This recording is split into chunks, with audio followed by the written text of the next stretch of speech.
Baik teman-teman, sebelum memulai kegiatan pada hari ini, alangkah baiknya kita awali dulu dengan doa agar kegiatan ini dapat berjalan dengan lancar. Untuk itu, salah satu teman saya berharap membantu untuk memimpin. Mungkin Bu Loni bisa bantu saya. Baik, sebelum kita mulai akan presentasi Bapak Guru, mari kita terlebih dahulu untuk berdoa. Mari kita berdoa. Segala puji syukur hormat kepadamu Tuhan, karena Engkau baik, telah menyediakan kami pagi yang indah ini. Kami mulai akan aktivitas kami Tuhan. Sebelum Bapa, kami mohon Roh Kudus-Mu, kiranya kegiatan kami dari awal dapat akhir dengan baik sebentar. Terima kasih Tuhan, seluruh kegiatan hari ini kami serahkan seutuhnya pada dalam kasih. Ampuni dosa kami di dalam nama Yesus Kristus kami berdoa. Amin. Baik, terima kasih Bu Loni sudah memimpin teman-teman atas kehadirannya pada kesempatan ini. Jadi pada kesempatan ini saya akan menyampaikan sedikit aksi berbagi saya terkait materi yang sudah saya peroleh dalam pendidikan guru penggerak, yaitu kaitannya dengan budaya positif. Terlebih dahulu, salam, Om Swastiastu, Assalamualaikum warahmatullahi wabarakatuh, damai sejahtera, namo buddhaya, salam kebajikan, salve, rahayu untuk kita semua. Di dalam pendidikan guru penggerak ini memang banyak kegiatan yang harus saya laksanakan, karena di sini kita menggunakan alur merdeka belajar. Jadi saya baru ikut guru penggerak ini juga paham, ternyata istilah merdeka belajar itu bukan sekedar kata merdeka, tidak. Ternyata itu model pembelajaran. Merdeka itu mulai dari diri, E itu eksplorasi konsep, R itu ada ruang kolaborasi, kemudian D itu demonstrasi kontekstual, kemudian E itu elaborasi pemahaman, dan K itu koneksi antar materi, dan A yang terakhir itu adalah aksi nyata. Ternyata begitu. Saya juga baru paham begitu. Dan itu yang kita gunakan selama pembelajaran guru penggerak ini. Dan nanti kalau seandainya kita pun menggunakan kurikulum merdeka, saya rasa kita akan menggunakan model itu untuk anak-anak. Jadi memang ya bagus sih alur itu, maksudnya model itu bagus kalau seandainya bisa kita terapkan. Hanya saja tentunya banyak dukungan juga yang harus kita siapkan gitu teman-teman. Oke, kita lanjut saja untuk persingkat waktu biar tidak terlalu lama. Kita masuk. Oke. Jadi hal ini yang akan kita diskusikan. Saya lebih menggunakan istilah berdiskusi ya dalam hal ini. Karena bagaimana? Karena materi ini juga saya peroleh dengan otodidak. Maksudnya sama seperti teman-teman yang belajar di UT, belajar sendiri begitu kan?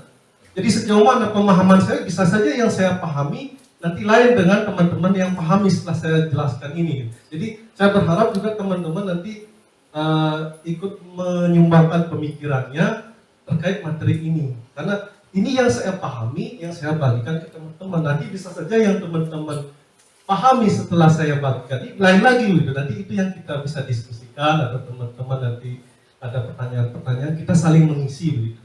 Dan ini saya sangat harapkan sekali dari teman-teman. Karena yang jelas materi ini sesuai pemahaman saya.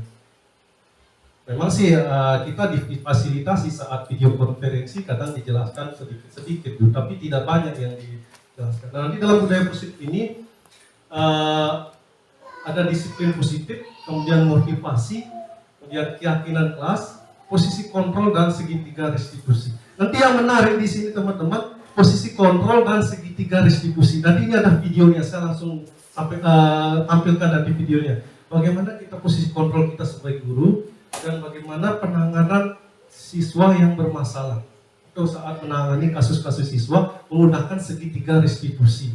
Dan ini hal yang baru bagi saya juga, ini hal baru. Segitiga restitusi ini baru sekali bagi saya. Artinya baru di program ini saya menemukan gitu. Nanti teman-teman bisa cari. Baik, langsung saja kalau teman-teman sambil menikmati snacknya, kita sambil lihat-lihat juga slide ini. Yang pertama mungkin apakah sih makna budaya positif? Kemudian apa contoh penerapan positif yang telah kita terapkan? Nah, baik. Budaya positif di sekolah itu adalah nilai-nilai dan kebiasaan-kebiasaan di sekolah yang berpihak pada peserta didik agar mereka dapat menjadi pribadi yang kritis, penuh hormat, dan bertanggung jawab. Nah, itu sekilas tentang budaya positif.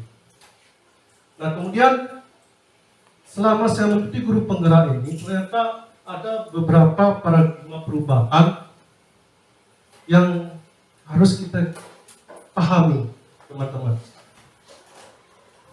Nah, ternyata dalam kegiatan guru penggerak ini banyak sekali dibahas mengenai filosofi pendidikan Ki Hajar Dewantara.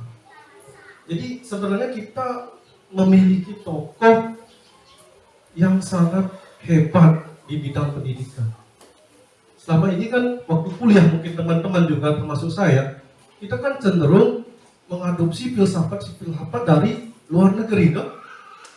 Bahkan lebih banyak dibahas itu teori Piaget, teori behavioristik, konstruktivis, yang begitu lah, istilahnya mungkin terlalu asing bagi kita. Sementara padahal kita punya loh tokoh pendidikan yang sangat hebat dan memiliki pandangan-pandangan yang sangat hebat tentang pendidikan.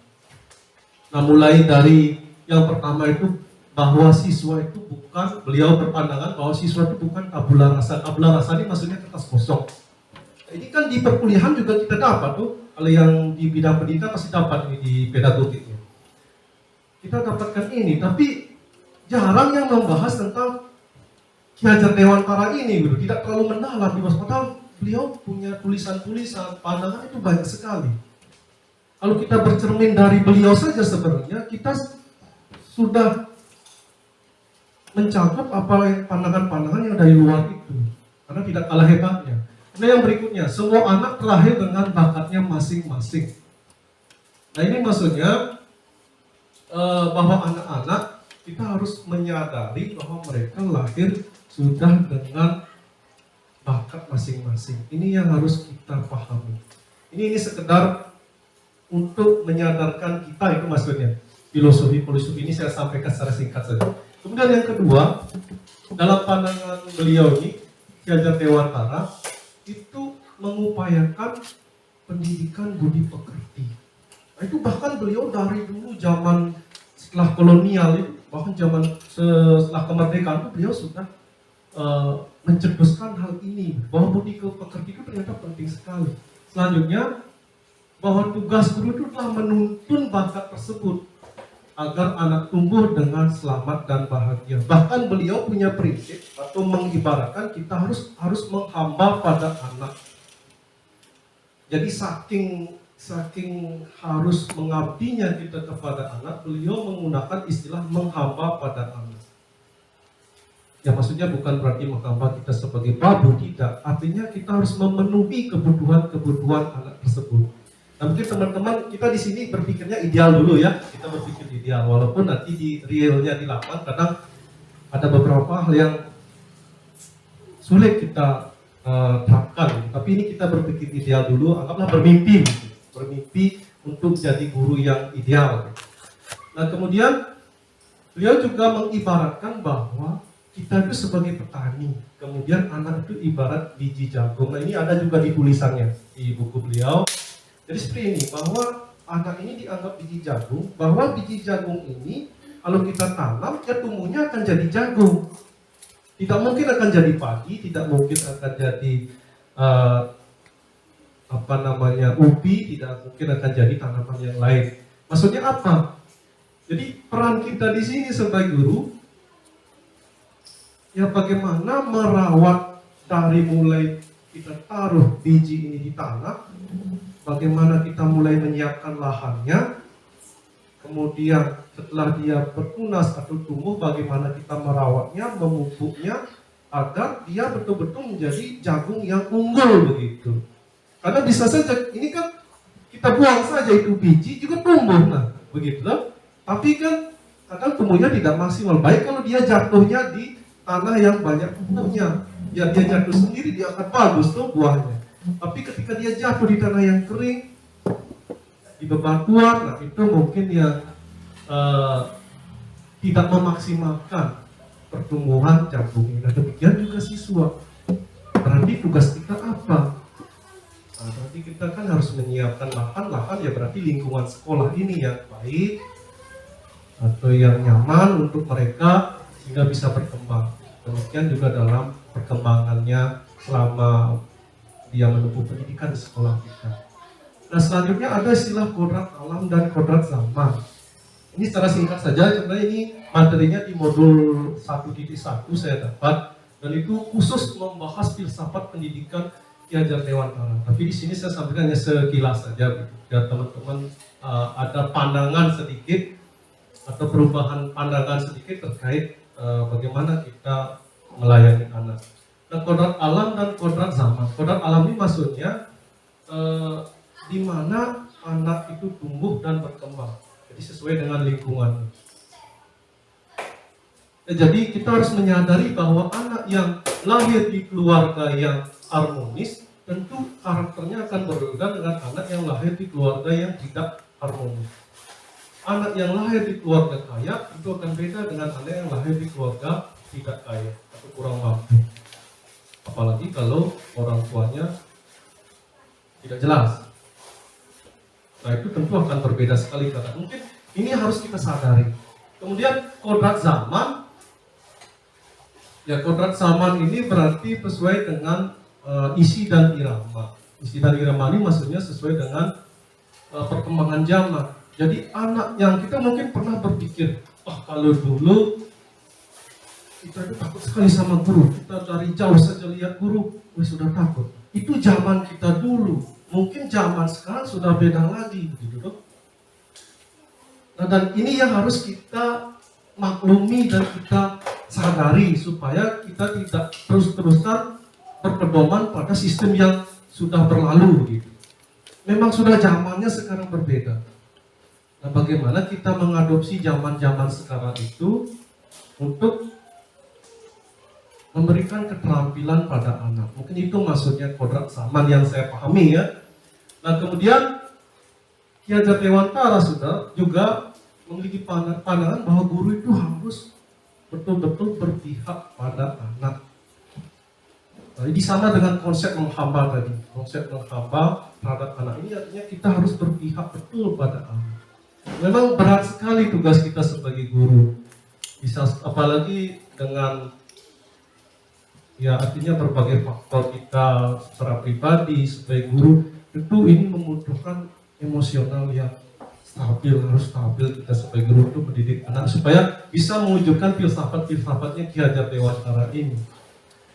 Nah jadi untuk membangun budaya yang positif, jadi kita perlu menyediakan lingkungan yang positif, aman dan nyaman agar murid-murid mampu berpikir, bertindak dan mencipta dengan merdeka, mandiri dan bertanggung jawab. Jadi lazimnya disiplin dikaitkan dengan kontrol dalam hal ini kontrol guru terhadap atau kontrol guru dalam menghadapi murid.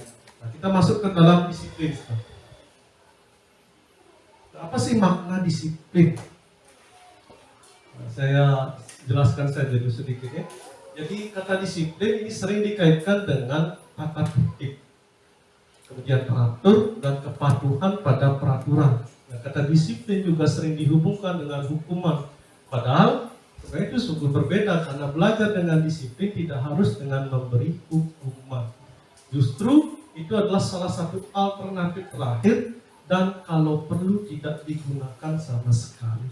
Dan nanti di sini kita akan membahas banyak terkait hukuman, apakah masih relevan sekarang di zaman sekarang ini. Nanti teman-teman akan lihat. Nah, kemudian Ki Hajar Dewantara menyatakan bahwa untuk mencapai kemerdekaan atau dalam konteks pendidikan kita saat ini dan untuk menciptakan murid yang merdeka, syarat utamanya adalah harus ada disiplin yang kuat. Disiplin yang dimaksud adalah disiplin diri yang memiliki motivasi internal. Jika kita tidak memiliki motivasi internal, maka kita akan memerlukan pihak lain untuk mendisiplinkan kita. Nah, ini masih secara teori. Nah, nanti teori motivasi perilaku manusia itu ada 3 yang dijelaskan dalam materi guru penggerak ini. Itu yang pertama, biasanya manusia cenderung, atau kita sebut saja siswa, gitulah lebih khusus. Siswa itu cenderung akan menghindari ketidaknyamanan hukuman. Itu perilaku motivasi perilaku manusia. Apa yang akan terjadi apabila saya tidak melakukannya? Itu motivasi pertama. Kemudian motivasi kedua, biasanya individu akan menghindari atau untuk mendapatkan imbalan dari orang lain. Artinya melakukan sesuatu itu untuk mendapatkan imbalan dari orang lain atau institusi. Jadi pertanyaannya, apa yang akan saya dapatkan apabila saya melakukannya? Nah, 2 ini termasuk motivasi eksternal, maksudnya motivasi dari luar. Jadi faktor dari luar yang menyebabkan dia melakukan sesuatu. Nah, yang ketiga, seseorang melakukan sesuatu itu biasanya untuk menghargai diri sendiri, menjadi insan sesuai harapan kita. Pertanyaan adalah, saya akan menjadi orang seperti apa apabila saya melakukannya? Nah, kita berharap, jadi idealnya yang nomor 3 inilah yang kita harapkan terjadi pada siswa. Jadi dia mematuhi tata tertib atau disiplin di sekolah, kita berharap dia tumbuh memang dari dalam dirinya. Oh, saya harus mematuhi tata tertib sekolah ya, karena saya ingin menjadi orang yang berhasil atau sebagainya. Jadi betul-betul dari dirinya sendiri, bukan karena saya harus datang rajin sekolah supaya Pak Uka tidak marah-marah. Nah, itu masih eksternal. Atau saya datang ke sekolah rajin, atau saya ikut pembersihan dengan rajin supaya Ibu Maria memuji saya. Nah, begitu misalkan. Jadi di sini masih eksternal sifatnya. Dan ternyata teman-teman, antara hukuman dan penghargaan itu sebenarnya beda tipis dampaknya. Jadi ini semuanya berdampak negatif ya. Itu yang saya dapat pahami dari materi yang saya dapatkan. Jadi ternyata kita kasih hukuman sudah jelas tuh negatif dampaknya. Misalnya kita suruh anak-anak keliling lapangan gitu, itu ternyata berdampak kurang bagus. Demikian juga kita kasih penghargaan, ternyata itu juga kurang bagus ternyata. Masa kita memuji anak-anak di depan, wih bagus sekali gitu misalnya, itu ternyata juga dampak jangka panjangnya tidak bagus. Artinya si anak ini akan ketergantungan dengan penghargaan, begitu maksudnya, negatifnya begitu. Jadi dia akan melakukan sesuatu yang diharapkan oleh Bapak Ibu Guru karena ada penghargaan. Tapi harapan kita bagaimana supaya dia melakukannya betul-betul dari dalam dirinya sendiri, tidak bergantung pada orang lain, tidak bergantung pada guru A, guru B, guru C, tidak bergantung pada siapapun. Nah, itu yang beban berat kita sebagai guru. Dan saya yakin ini cukup sulit untuk kita terapkan. Tapi memang idealnya begitu, teman-teman.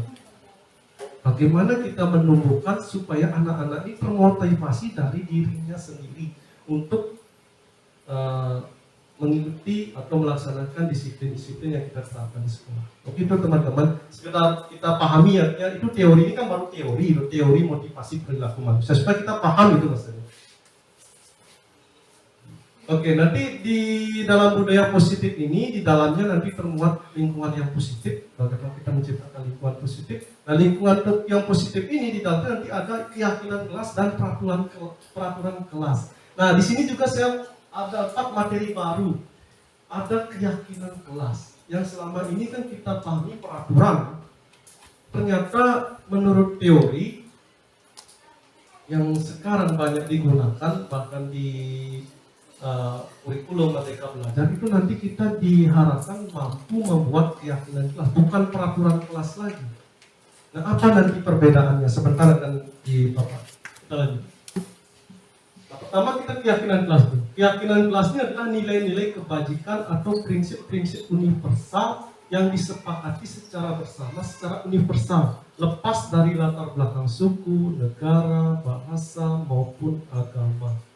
Nah, menurut Kosen, ini salah satu peneliti di bidangnya, suatu keyakinan akan lebih memotivasi seseorang dari dalam atau intrinsik. Seseorang akan lebih bersemangat untuk menjalankan keyakinannya daripada hanya sekedar mengikuti serangkaian peraturan. Itu masih teori. Kita lanjut. Nah, ini saya umpamakan seperti ini analoginya nanti. Mengapa sih harus keyakinan kelas? Mengapa tidak peraturan kelas seperti yang sudah kita gunakan sebelumnya? Sebenarnya peraturan kita buat kata tertib, tidak boleh merokok, tidak boleh tidak boleh datang terlambat, tidak boleh mencoret-coret tembok, tidak boleh mencoret-coret meja, misalnya. Itu kan termasuk kata tertib atau peraturan. Tetapi di sini nanti kita diharapkan mengubah hal-hal tersebut menjadi bentuk keyakinan. Keyakinan seperti apa? Mengapa harus keyakinan? Mengapa tidak peraturan kelas saja? Nah, ini dianalogikan dua contoh di kehidupan nyata. Salah satunya yang pertama, mengapa kita memiliki peraturan tentang penggunaan helm pada saat mengendarai kendaraan roda 2? Mungkin kita ditanya, kenapa sih harus pakai helm? Nah, salah satu jawabannya pasti keselamatan. Ya, nah, ini jawaban universal maksudnya. Dimanapun, di negara manapun, pasti jawabannya keselamatan. Ya? Dan ini diyakini oleh semua orang. Bahwa kalau dia menggunakan helm, dia kalau jatuh misalkan, ya kepalanya paling tidak terhindar dari benturan. Kemudian yang kedua, contoh yang kedua, mengapa sih kita harus menggunakan masker dan mencuci tangan setiap saat? Ini kaitan dengan COVID. Namun salah satu jawabannya ini mungkin adalah untuk kesehatan dan keselamatan. Ini berlaku seluruh dunia juga. Nah, ini yang dimaksud keyakinan.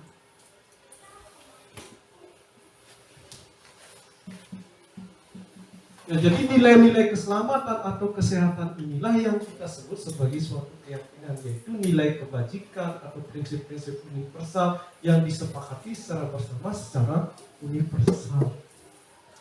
Nah, demikian juga nanti keyakinan. Nah, ini contohnya.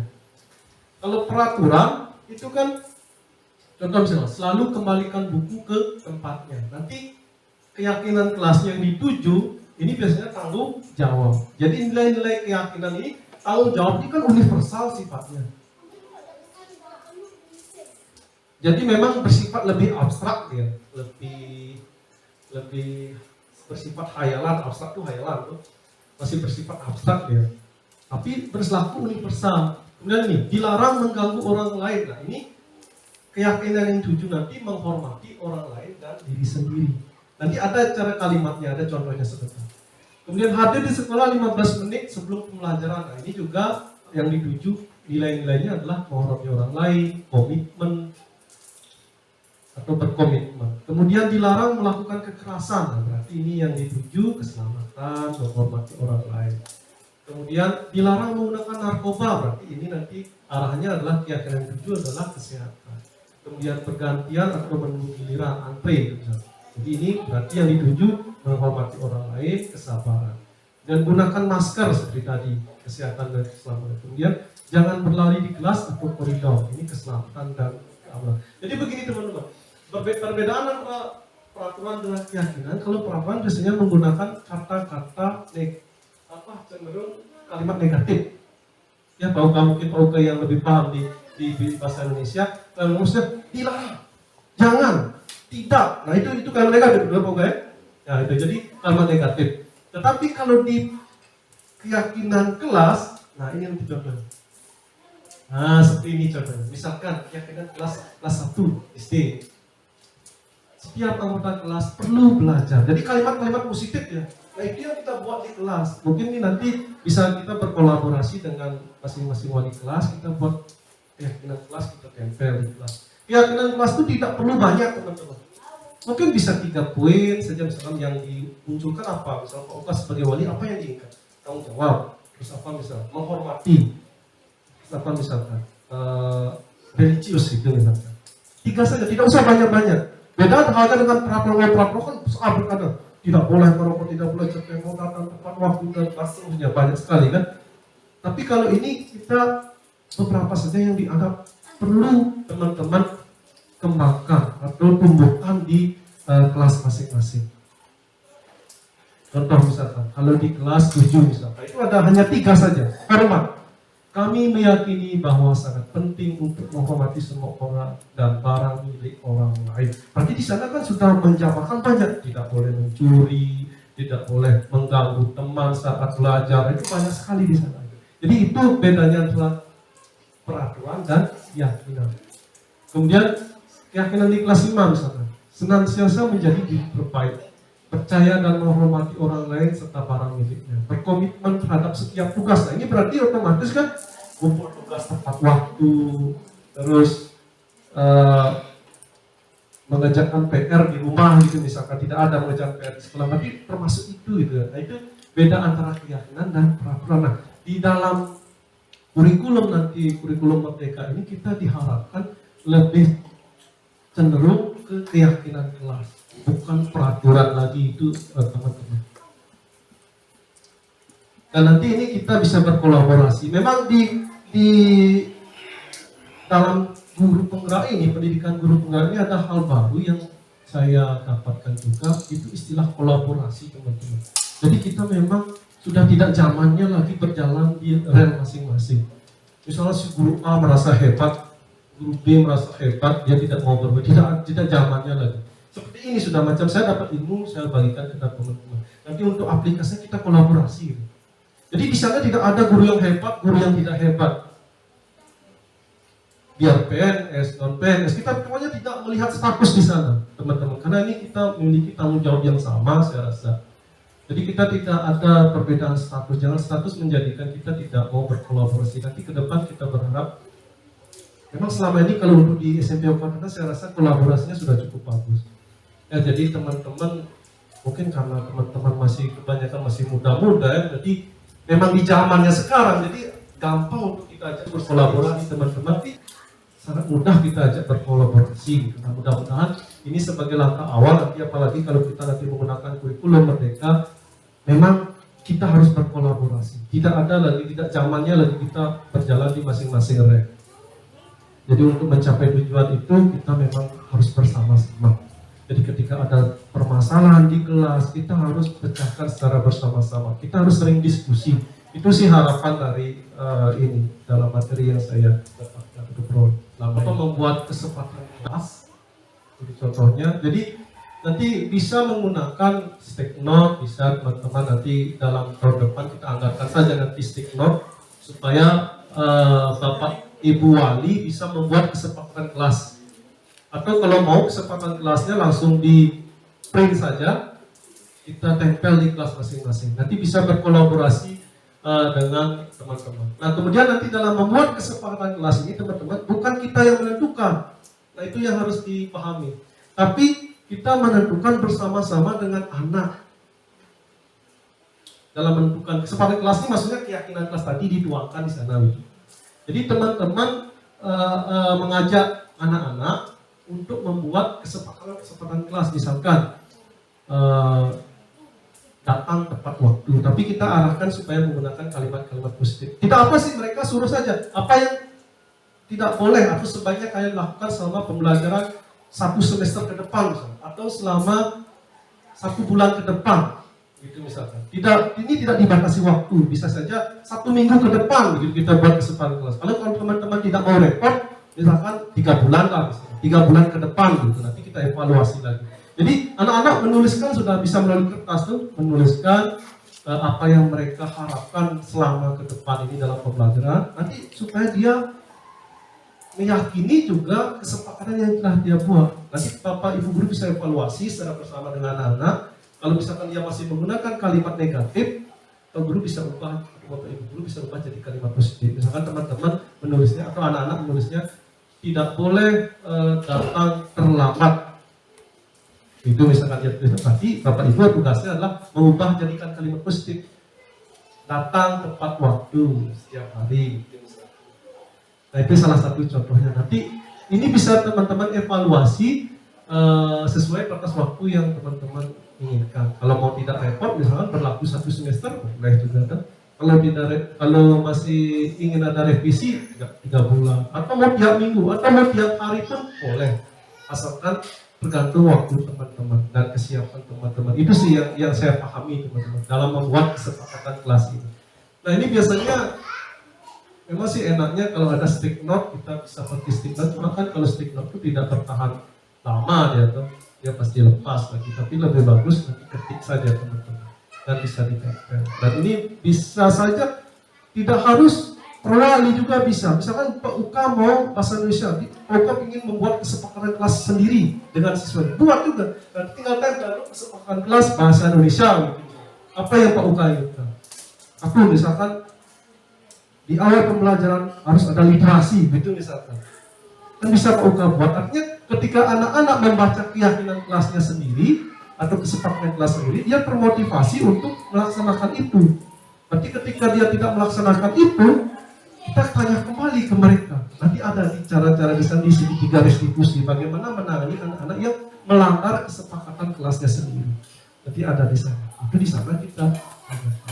Ya mungkin itu kira-kira teman-teman bisa dipahami kesepakatan kelas atau keyakinan kelas jika dibandingkan dengan peraturan. Jadi kalau peraturan itu cenderung kalimat negatif, kemudian kalau keyakinan itu menggunakan kalimat-kalimat bersifat lebih bersifat universal. Kalau peraturannya lebih konkret, ya, macam tadi tidak datang terlambat. Nah, mungkin kalau keyakinannya kan bertanggung jawab, disiplin kan begitu. Tapi kalau konkretnya itu peraturannya itu. Jadi peraturan lebih konkret sifatnya. Tapi bukan berarti kita tidak boleh membuat apa-apa, itu tetap boleh asalkan itu melalui kesepakatan bersama anak-anak. Jadi dalam membuat kata ini juga kita harus melibatkan anak-anak. Misalkan OSIS atau perwakilan kelas kita kumpulkan, kita buat peraturan kata tertib. Ini itu kalau nanti kita bisa kolaborasikan, mudah-mudahan bisa kita terapkan. Lanjut. Nah ini yang harus teman-teman atau kita pahami juga teman-teman. 5 kebutuhan dasar manusia. Ini untuk menyadarkan kita supaya kita maklum juga terkadang terhadap perilaku menyimpang anak-anak. Karena ternyata sejak lahir kita itu sudah atau masing-masing individu itu sudah memiliki 5 kebutuhan dasar manusia. Yang pertama, kebutuhan untuk bertahan hidup ini sudah alamiah dari lahir. Jadi berupa kesehatan, rumah, makanan, dan seks. Kemudian manusia juga membutuhkan cinta dan kasih sayang dan kebutuhan untuk diterima. Ini dalam hal koneksi sosialnya, kemudian dengan teman, keluarga, pasangan hidup, teman kerja, binatang peliharaan, dan kelompok di mana kita tergabung. Kemudian kebutuhan yang lain adalah penguasaan. Nah, kebutuhan pengakuan atas kemampuan. Kadang kita manusia juga membutuhkan ini. Jadi di dalam ini ada kekuatan, kompetensi, terampil, pengaruh, dan harga diri. Kemudian yang berikutnya kebebasan. Manusia itu butuh bebas. Yang berikutnya adalah kesenangan. Dan ada juga manusia atau individu yang ingin bersenang-senang. Nah, terkadang salah satu dari 5 kebutuhan ini apabila tidak terpenuhi, maka seorang anak, kita khusus membahas dengan mahasiswa, itu siswa itu akan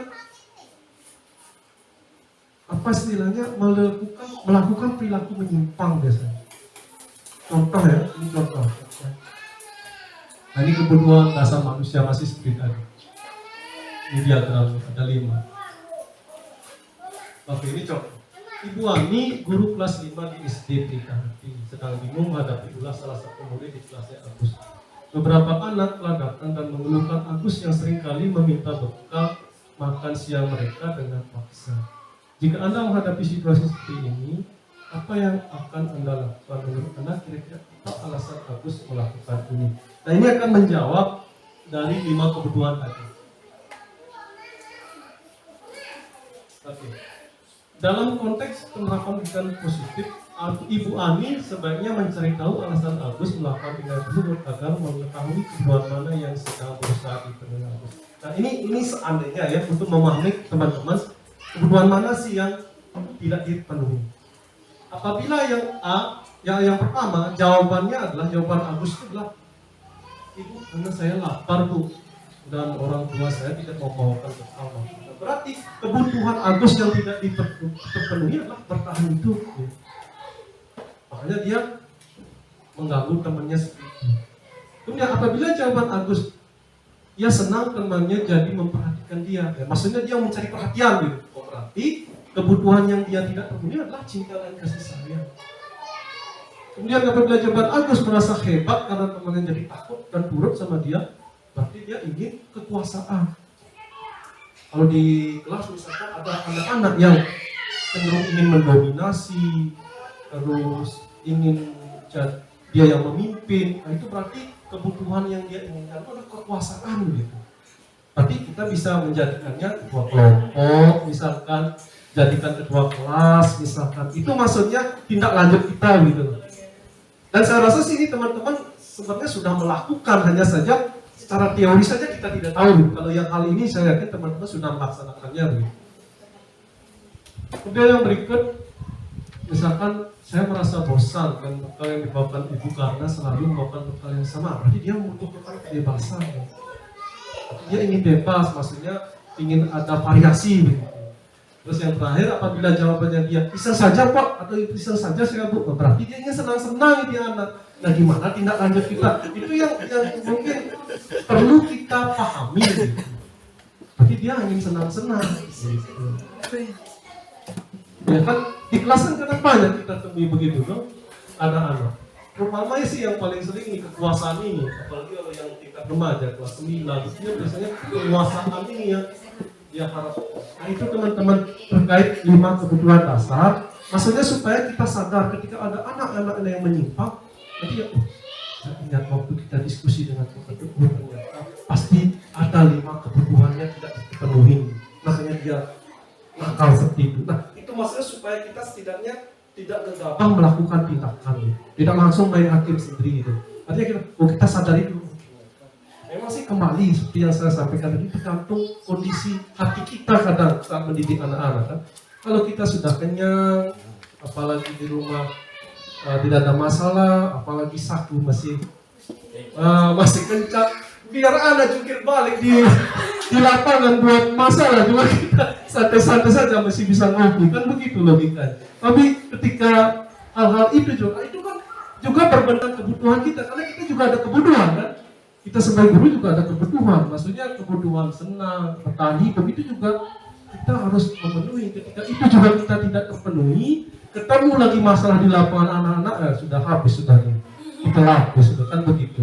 Nah tapi harapan kita, jadi karena kita di sini kita berpikir ideal, anggaplah bermimpi dulu begitu. Jadi hal inilah yang harus kita sadari teman-teman. Nah mungkin itu lanjut saja. Nah kemudian mungkin kita bisa meninjau kembali teman-teman, kira-kira penerapan disiplin di dalam kelas kita selama ini apakah sudah efektif, apakah sudah berpusat memerdekakan, dan apakah sudah memandirikan murid. Nah kalau mungkin kalau saya jawab sendiri saya jelas belum. Saya ya kalau saya, tapi kalau teman-teman saya tidak, terutama saya selama ini ya belum mampu seperti yang diharapkan ini. Tapi disinilah kita berharap nanti ke depan bisa lebih baik.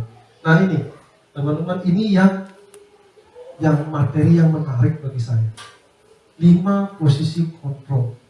Nah 5 posisi kontrol seorang guru, orang tua maupun atasan dalam melakukan kontrol menurut dosen. Ini penelitian tahun 98. Ini tidak hanya sebagai guru teman-teman ya, sebagai orang tua juga nanti. Mbak Gibe, Bu Mami mungkin yang sudah punya anak-anak bisa menggunakan 5 posisi kontrol ini kita sebagai orang tua. Yang pertama, posisi penghukum. Nah ini pasti teman-teman sudah tahu dan bahkan sering melakukannya. Kita pernah sebagai penghukum. Nah, seorang penghukum bisa menggunakan hukuman fisik maupun verbal. Jadi bukan berarti yang kita suruh lari ke lapangan itu saja yang disebut hukuman, tidak. Kita mengata-ngatai siswa secara membentak-bentak, marah, itu juga katanya termasuk hukuman menurut teori ini begitu.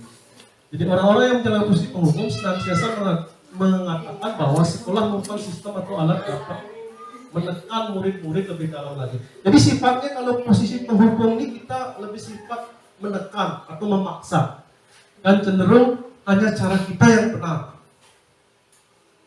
Misalkan ada anak-anak yang datang terlambat. Kenapa kamu terlambat? Justru itu misalnya jawab dia dengan alasan beberapa alasan. Kita tidak mau terima alasan dia. Pokoknya kamu terlambat. Ini kamu lihat jamnya ini. Sudah jam berapa ini? Nah itu kita posisi hukum kan. Ya, di teori ini. Kita dikatakan posisi hukum. Pokoknya kamu tetap salah. Jadi kita tidak memberikan kesempatan dia untuk memberikan alasan atau berargumen. Dan cenderung nadanya keras atau tinggi. Itu biasanya penting. Kemudian membuat orang merasa bersalah. Nah ini mungkin biasanya yang ibu-ibu sering begini biasanya. Membuat rasa bersalah. Ya, karena kita sebagai laki-laki juga sering dibuat rasa bersalah sama perempuan. Bagaimana Pak Uka? Ya, berarti ibu-ibu nih kayaknya sering nih biasanya menggunakan posisi ini. Misalnya maksudnya ketika ada anak, misalnya siapa? Aldo, siapa? Aldo, kenapa kamu tidak datang? Kamu tidak kasihan sama ibu, misalnya begitu tuh. Jadi ibu kecewa loh kamu tidak datang. Masa kamu terus begini, begitu misalnya. Bagaimana kalau Pak Yan yang begitu? Kira-kira itu anak. Ya jadi seperti itu teman-teman. Pokoknya membuat anak itu merasa dia terpojok, merasa bersalah. Nah itu pasti pernah teman-teman pasti pernah lakukan ini. Merasa kita tidak ngomong keras. Mungkin ketika kita kenyang ya, bisa kalau sendiri. Perut kita sudah terisi kayaknya pada teman-teman seperti ini. Jadi kita hanya membuat dia merasa bersalah dirinya sendiri. Tapi ternyata ini tidak baik juga. Ya karena ini kan murid merasa tidak berharga, merasa telah mengecewakan orang-orang disayanginya, begitu biasanya. Nanti Bapak Ibu ini juga bisa untuk anak-anak kita gitu. Untuk anak-anak kita. Kita hanya untuk murid ini 5 posisi kontrol ini diperhatikan untuk bisa kita terapkan untuk anak-anak kita.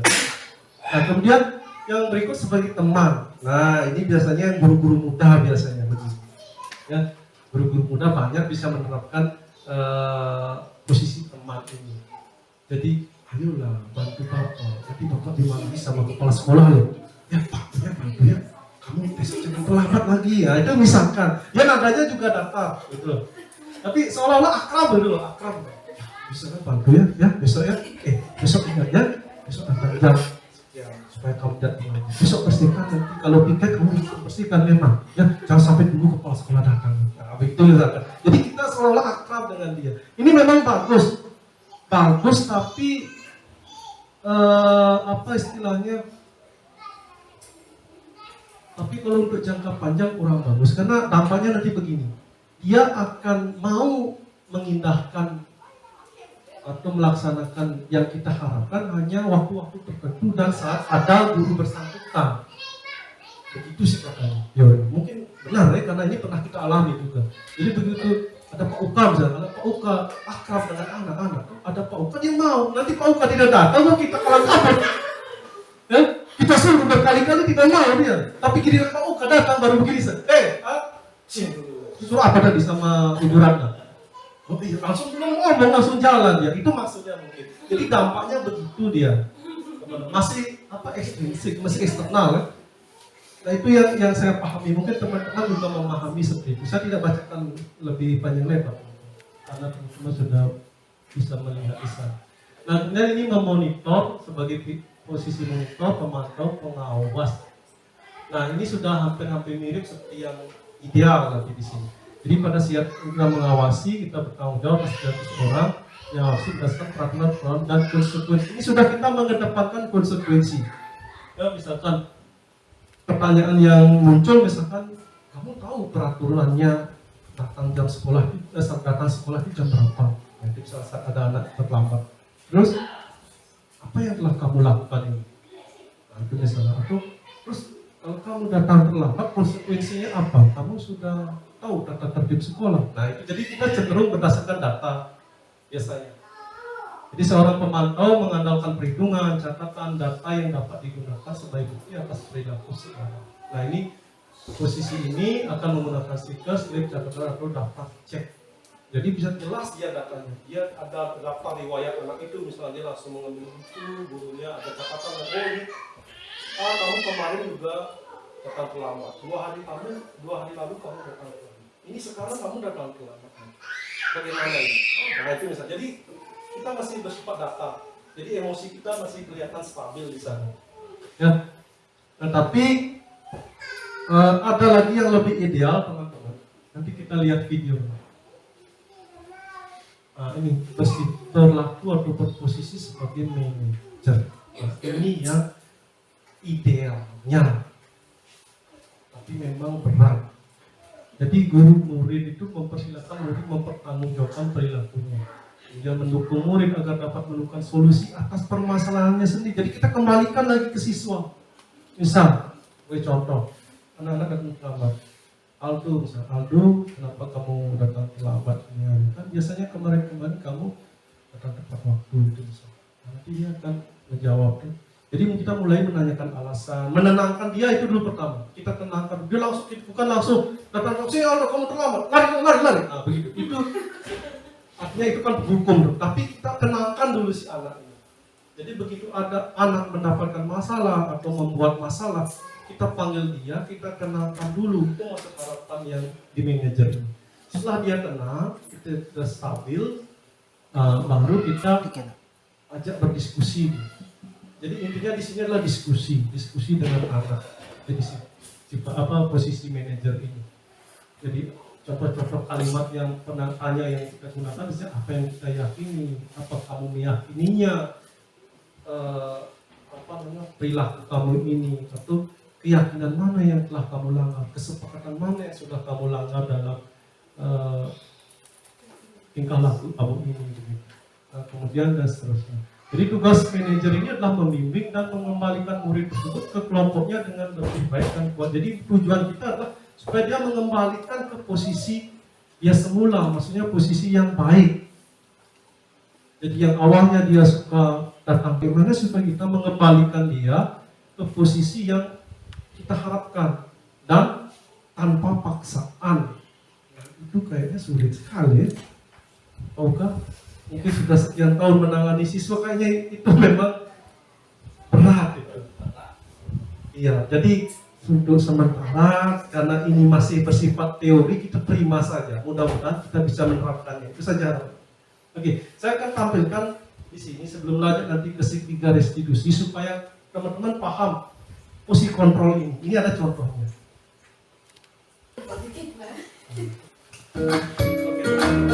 Bisa lihat. Salam bahagia Ibu dan Bapak Guru hebat. Dalam penerapan disiplin positif restitusi, salah satu program yang dikembangkan adalah 5 posisi kontrol. 5 posisi kontrol dalam restitusi adalah proses perjalanan seorang pendidik agar dapat mengenali dirinya. Pada kali ini, kita akan membahas tentang 5 posisi kontrol yang dikembangkan oleh Diane Gossen dan contoh penerapannya.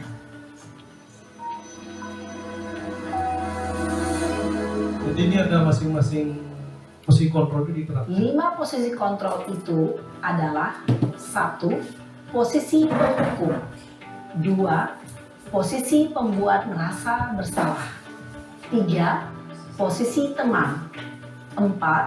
Posisi pemantau atau monitor. Dan 5. Posisi manajer.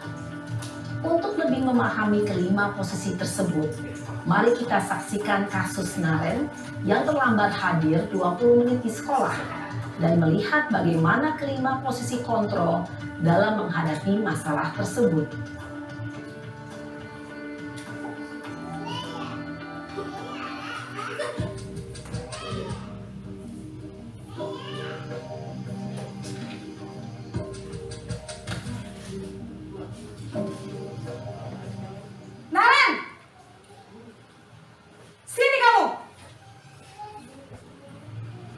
Selamat pagi, Bu.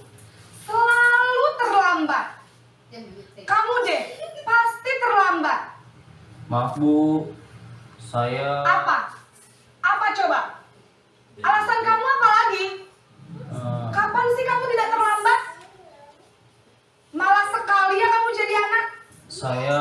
Dasar pemalas. Gak kapok-kapok sih kamu. Sudah berapa kali terlambat? Sana, kamu keliling lapangan basket 2 kali. Cocok Kenapa saya harus keliling lapangan basket, Bu? Kenapa? Kamu melawan ibu? Berani-beraninya jawab. Sudah terlambat, masih berani jawab pula. Sekarang, keliling lapangan basket 5 kali sekalian. Biar kapok. Cepat. Pergi sana ke Kita lanjutkan lagi. Jadi setelah menonton video tayangan terkait 5 posisi kontrol tersebut, nah jadi bisa jadi nanti dalam praktek penerapan disiplin sehari-hari kita akan kembali ke posisi teman atau pemantau. Karena murid yang kita tangani kadang kan belum siap untuk berdiskusi.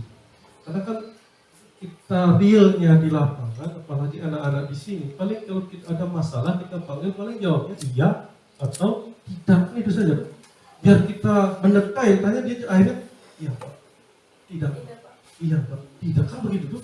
Entah dia karena takut atau memang tidak mampu berkomunikasi, itu ya mungkin kita perlu maklumi juga. Sehingga untuk menuju ke posisi manajer ini rasanya agak berat begitu. Tapi tidak ada salahnya kita mencoba, teman-teman ya. Kita mudah-mudahan bisa terapkan. Ya paling tidak mungkin posisi penghukum dan merasa bersalah itu mungkin kita hindari lah. Ya mungkin itu yang kita hindari. Walaupun memang notabene untuk anak-anak di NTT begitu memang seperti yang dikatakan mungkin yang kita perbincangkan selama ini memang cenderung harus menerapkan masih hukuman fisik itu karena sudah terbiasa kan. Kalau NTT itu sudah terbiasa dari rumahnya sudah keras masalahnya gitu. Kadang kalau kita berikan dengan perlakuan yang halus begini kadang mental karena mereka dari kecil sudah terbiasa keras. Tapi kalau bukan kita yang melakukan perubahan ini siapa lagi? Paling tidak kalau kita bisa berposisi sebagai yang diharapkan ini, paling tidak dia membekaslah di benaknya bahwa kelak dia punya anak jangan lagi kasih kekerasan. Paling tidak begitu. Dia sudah orang tuanya mungkin sudah keras dengan dia, tapi paling tidak ketika dia nanti menjadi orang tua mungkin dia tidak seperti orang tuanya lagi, tapi berperilaku lebih halus kepada anak. Begitu. Mungkin itu yang kita bisa lakukan teman-teman.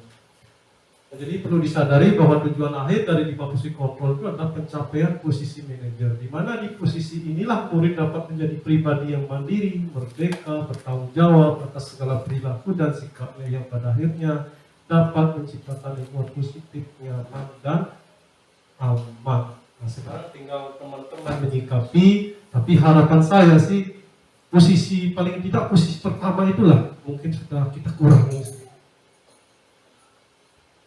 Mungkin kalaupun masih memberikan hukuman, tapi hukuman yang memang sudah kita sepakati sebelumnya.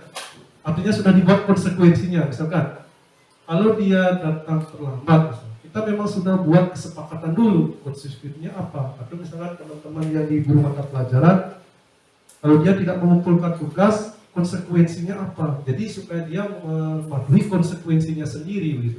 Konsekuensi atau kesepakatan sudah kita buat. Jangan langsung menunjuk. Artinya spontan, jadi penghukum itu biasanya bersifat spontan teman-teman. Misalkan anak tidak bekerja tugas, langsung punya ide, saya suruh apa ya? Saya suruh apa ya? Nah, begitu di dalam pikiran kita sebagai guru, oh ya sudah, saya suruh timba air 100 kali. Nah, itu. Jadi tiba-tiba muncul di otak kita, itu disebut penghukum teman. Itu kategori penghukum sudah.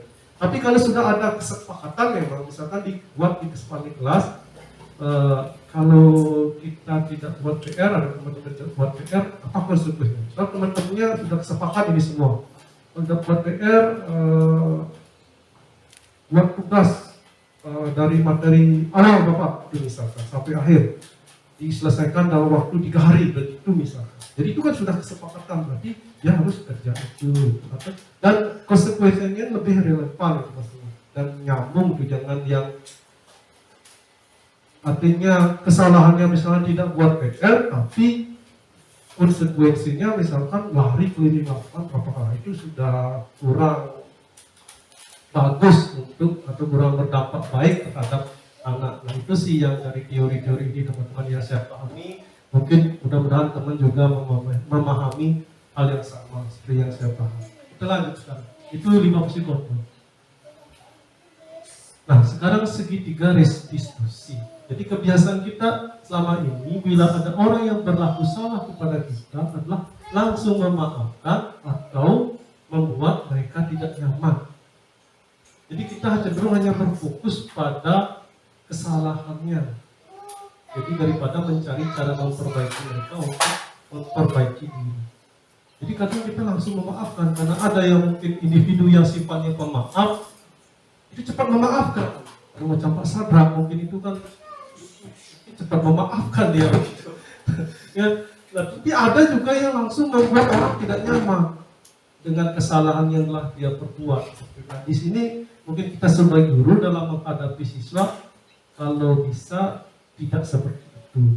Tapi bagaimana kita memotivasi anak supaya mau memperbaiki diri, itu yang diharapkan dalam segitiga restitusi. Nah, apa sih itu restitusi? Jadi restitusi ini adalah proses menciptakan kondisi bagi murid untuk memperbaiki kesalahan mereka sehingga mereka bisa kembali pada kelompok mereka dengan karakter yang lebih kuat dan tentunya lebih baik. Itu dari Gosen juga, masih Gosen yang punya teori. Jadi itu restitusi. Jadi memperbaiki. Nah, jadi restitusi adalah proses menciptakan kondisi bagi murid untuk memperbaiki kesalahan mereka sehingga mereka kembali pada kelompok mereka. Oke, ini yang tadi Gosen. Restitusi adalah proses kolaboratif yang mengajarkan murid untuk mencari solusi untuk masalah dan membantu murid berpikir tentang orang seperti apa yang mereka inginkan dan bagaimana mereka harus memperlakukan orang lain. Nah, ciri-ciri restitusi itu seperti ini teman-teman. Restitusi katanya bukan menebus kesalahan, tapi belajar dari kesalahan. Restitusi itu memperbaiki hubungan. Restitusi itu adalah tawaran, bukan paksaan. Nanti ada contohnya. Restitusi menuntut untuk melihat ke dalam diri. Kemudian restitusi itu mencari kebutuhan dasar yang mendasari tindakan. Kemudian restitusi diri adalah cara yang paling baik. Jadi ini yang ideal yang dilakukan dalam menangani siswa yang bermasalah. Nah, kemudian bagaimana ciri restitusi yang membedakan dengan program disiplin lainnya. Jadi ini salah satu cara sebenarnya, tapi ini yang ditawarkan atau yang ditawarkan dalam kurikulum nanti, kurikulum merdeka. Jadi yang pertama, restitusi bukan untuk menuntut diri sudah ya. Nah, ini segitiga restitusinya. Selanjutnya segitiga restitusi. Nah, jadi ada 3 langkah utama dalam melakukan program disiplin dalam mengambil tindakan atau menangani siswa yang bermasalah menggunakan segitiga restitusi. Yang pertama itu menstabilkan identitas. Jadi ini biasanya proses menenangkan yang saya bilang tadi. Jadi kita panggil anak-anak, kita tanya alasannya apa, kita tenangkan dia, menenangkan, terus apa yang dia telah lakukan, kemudian validasi tindakan yang salah. Nah, di sini baru menanyakan alasannya apa. Itu kita berikan kesempatan dia untuk menyatakan alasannya. Entah dia nanti mengarang atau bagaimana, itu nanti kita kan bisa menindaklanjuti sebagai guru. Kemudian yang ketiga nanti menanyakan keyakinan. Nah, ini mungkin keyakinan ini yang masih baru dan mungkin anak-anak juga belum paham. Kalau kita belum buat kesepakatan kelas, keyakinan itu belum kita buat, mereka juga tidak akan tahu tentang keyakinan. Tapi nanti kalau keyakinan kelas itu sudah kita buat, mungkin komunikasi kita akan nyambung. Ketika menanyakan yang ketiga, misalkan saat dia datang terlambat, nah, terus dari keterlambatan kamu sekarang ini, itu keyakinan apa yang telah kamu langgar? Nah, itu misalkan pertanyaan. Keyakinan apa yang telah kamu abaikan? Itu misal pertanyaan. Jadi itu langkah yang ketiga. Kemudian kita menanyakan alternatif perbaikan. Misalkan, nah sekarang kamu sudah terlambat seperti yang tadi di posisi manajer tadi itu, supaya tidak terlambat lagi besok apa yang kamu lakukan. Biarkan dia yang mencari solusi sendiri, bukan kita yang pokoknya besok kamu jangan terlambat ya, ingat bangun pagi. Bukan begitu, tapi kita serahkan dia yang berharap menjawab. Nah, mungkin ini yang menjadi tantangan kita, karena anak tidak mau berkomunikasi, ya mau bagaimana kita tanyanya jawabannya iya dan tidak. Ya, tapi mudah-mudahan ini bisa kita terapkan. Nah, mungkin segitu tentang segitiga restitusi. Sebentar nanti akan saya berikan contoh terkait penanganan yang menggunakan segitiga restitusi, baik dari video yang sudah saya buat, video kasus, studi kasus, kemudian nanti dari Kemdikbud atau dari Dirjen BPK yang ada videonya juga ada. Nah, kita sebelum mengakhiri ada 3 istilah di sini. Ada hukuman, konsekuensi, ada restitusi. Nah, kalau hukuman itu biasanya cenderung menyakitkan dan sifatnya mendadak, dan ini cenderung membuat siswa akan menjadi pendendam dengan guru yang memberikan hukuman. Cenderung, walaupun tidak semua, ya, tidak semua. Kadang justru berbalik, justru siswa akan jadi ingat ketika dia, Pak Guru, Pak Uka yang membuat saya suruh saya lari karena merokok, hanya saya sadar saya tidak merokok. Mungkin saja seperti itu, tapi secara umum biasanya hukuman ini akan bersifat negatif secara teori, ya. Dan mungkin kenyataan di lapangan juga seperti itu. Nah, itu contohnya, misalkan itu datang terlambat 20 menit, kemudian terasa marah dan memberikan hukuman keliling lapangan sebanyak 2 kali. Sedangkan kalau konsekuensi ini, seperti tadi yang saya sampaikan, itu sebenarnya sudah disepakati bersama. Jadi kalau misalkan tidak mengerjakan tugas, konsekuensinya apa? Nah, itu konsekuensi. Jadi konsekuensi sudah terencana dan sudah disiapkan sebelumnya dan dibuat secara kolaborasi, bukan sepihak oleh guru. Itu bedanya antara hukuman dan konsekuensi. Misalkan ini, Siti mencoret-coret di buku ini, ya, ibu guru meminta Siti segera membersihkan catatan. Jadi konsekuensinya kan begitu. Walaupun ini tidak direncanakan, tapi ini konsekuensi ini juga logis, ya. Ini konsekuensi logis ini namanya. Jadi ketika siswa mencoret-coret buku temannya yang satu, dia harus membersihkan bukunya itu, atau paling tidak misalkan menggantinya. Itu konsekuensi logis istilahnya. Ya. Nah, sedangkan kalau restitusi, nah ini cenderung kita memberikan pilihan-pilihan alternatif yang bisa dipilih oleh pelanggar agar dapat menyelesaikan masalah, macam tadi yang di video itu. Jadi diberikan alternatif, kalau kamu supaya tidak terlambat, apa yang kamu lakukan? Oh, saya akan menyetel jam alarm. Siapa nanti kalau seandainya jam alarm tidak kamu dengar, siapa yang bisa mengingatkan kamu selain jam alarm itu? Oh, mungkin nanti tante saya, mungkin kakak saya, mungkin ibu saya. Jadi dia sendiri yang mencari solusi. Nah, itu yang membedakan antara hukuman, konsekuensi, restitusi. Kira-kira bisa dipahami. Hukuman itu lebih memaksa dan spontan, cenderung spontan. Kemudian konsekuensi sudah kita buat kesepakatan terlebih dahulu, atau yang konsekuensi logis. Seperti tadi, coret-coret buku berarti bersihkan bukunya, coret-coret meja berarti suruh bersihkan mejanya. Itu konsekuensi. Jadi nyambung itu, bukan coret-coret meja kita suruh bersihkan kamar mandi. Nah, kan tidak nyambung. Coret-coret meja kita suruh lari ke lapangan gitu. Nah, itu yang dimaksud tidak nyambung. Nah, mungkin hal-hal yang itu mulai sekarang bisa kita jadikan pelajaran, kita kalau bisa kita terapkan dengan baiknya teman-teman. Nah, kemudian yang restitusi ya sudah itu. Nah, kemudian ini salah satu contoh yang sudah saya buat, memang harusnya sih di sekolah ini, gitu. Tapi karena kemarin mendesak dan ini harus cepat dikumpulkan, hanya saya buat atau pinjam siswa di SMP 2 teman-teman.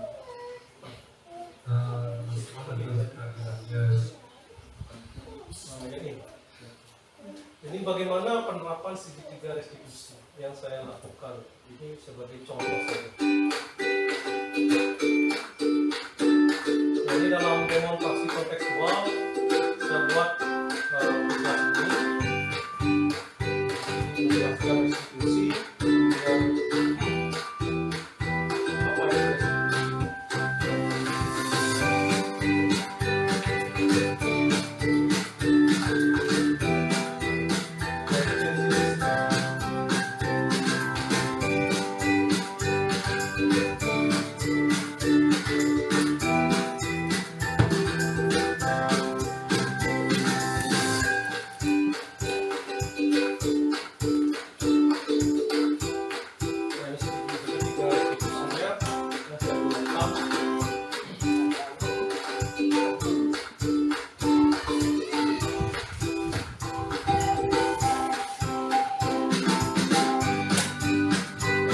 skenario yang saya buat, jadi ketika melayani siswa yang tidak ikut kantor dengan siswa yang terlambat masuk sekolah. Ini saya pinjam siswa senior, siswa satuan praktek. Ini sebenarnya skenario yang pertama di dalam percakapan ada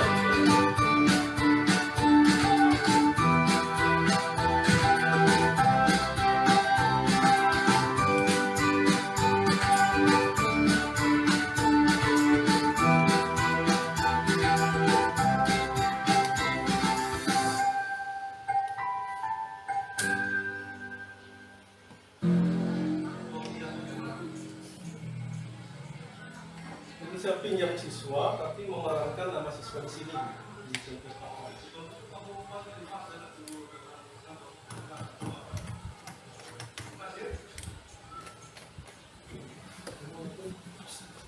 Kurang jelas. Baik, Mas, kira-kira kamu tahu tidak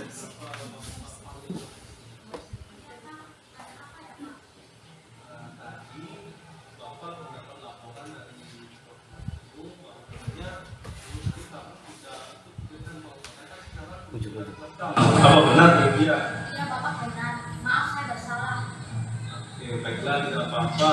Yang penting kamu sudah mengakui. Nah, di sini Bapak bukan bermaksud untuk mencari kesalahan kamu. Ya, Bapak ingin mendapatkan kalau kamu tidak melaksanakan kegiatan kamu sudah menanyakan alasan pilihan kamu. Pasti ada alasan.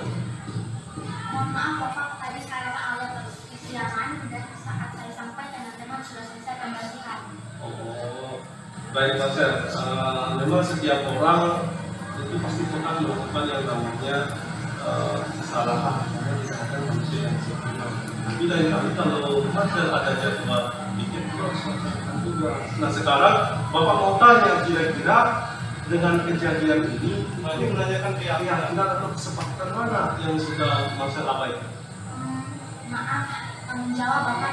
Oke, bagus, tanggung jawab. Nah, selain tanggung jawab, kira-kira apa lagi? Sepertinya gotong royong juga Bapak.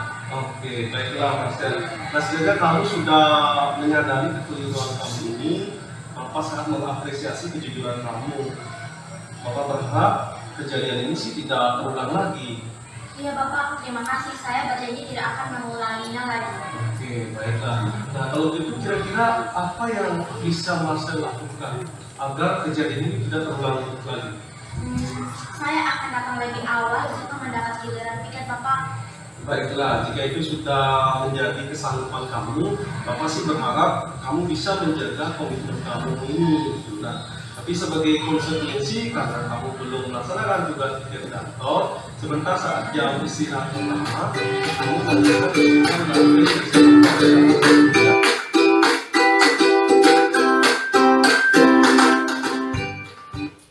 mungkin itu sebagai salah satu contoh saja teman. Jadi bagaimana kita menghadapi atau menangani siswa yang bermasalah. Itu kan kebetulan sih saya buat skenario-nya yang istilahnya masalah ringan sih. Nah, mungkin nanti untuk masalah-masalah yang berat, saya rasa itu memerlukan kestabilan emosi kita juga seperti yang kita sampaikan tadi. Kalau hanya kasusnya seperti itu, saya rasa semua teman-teman pasti bisa menghadapi. Gitu. Tapi bagaimana nanti ketika menemukan kasus-kasus yang lebih berat, mungkin itu yang memerlukan atau menguras energi kita lebih banyak.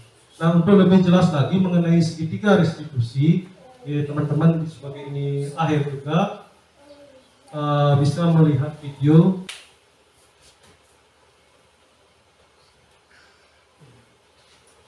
Oke teman-teman, silakan sambil menonton sambil dipahami seperti apa segitiga restitusi.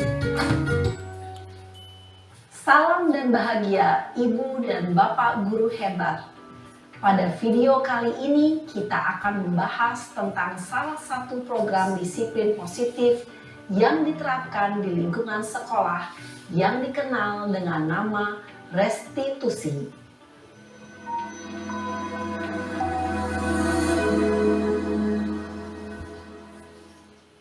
Restitusi dikembangkan oleh pakar pendidikan Diane Gossen, berlandaskan pada teori kontrol Dr. William Glasser. Segitiga restitusi adalah suatu proses dialog yang dijalankan oleh guru atau orang tua agar dapat menghasilkan murid yang mandiri dan bertanggung jawab. Pada saat guru di posisi manajer, aspek yang dikembangkan pada murid adalah motivasi intrinsik, sehingga penanaman nilai-nilai kebajikan dapat tumbuh dan berkembang menjadi suatu kebiasaan positif yang akhirnya membentuk karakter murid. Proses dialog ini terdiri dari 3 langkah yang digambarkan pada ketiga sisi pada segitiga restitusi. Sisi pertama adalah menstabilkan identitas. Sisi yang kedua adalah validasi tindakan yang salah. Dan sisi yang ketiga adalah menanyakan keyakinan. Ibu dan Bapak guru, berikut ini akan ditunjukkan bagaimana seorang guru berada dalam posisi manajer menggunakan penerapan segitiga restitusi.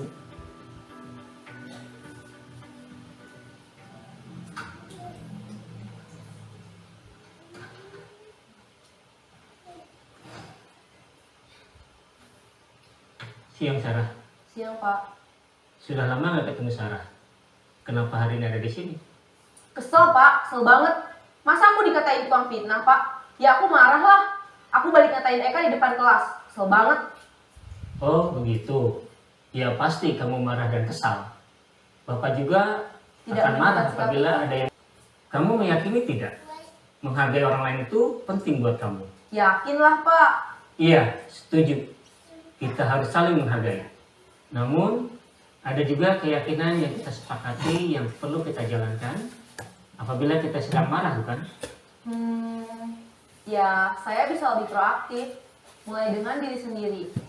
Saya bisa jadi lebih bersabar, mengambil waktu jeda untuk berpikir mau apa selanjutnya.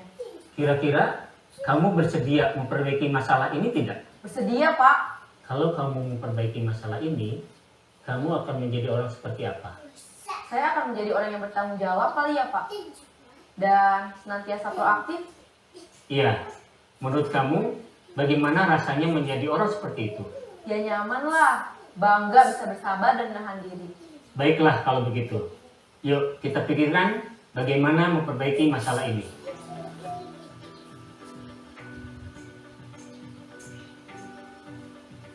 Ibu dan Bapak guru hebat.